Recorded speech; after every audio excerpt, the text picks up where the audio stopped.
চাচা 4টে সিগারেট দেখি।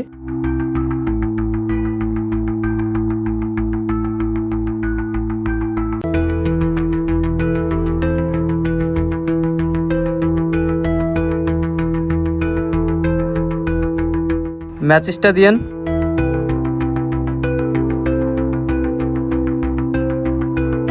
শাহজাহান তুই এখানে? যাক ভালো হলো তোকে এখানে পেয়ে। দিশার আশপাশে যেন তোকে না দেখি।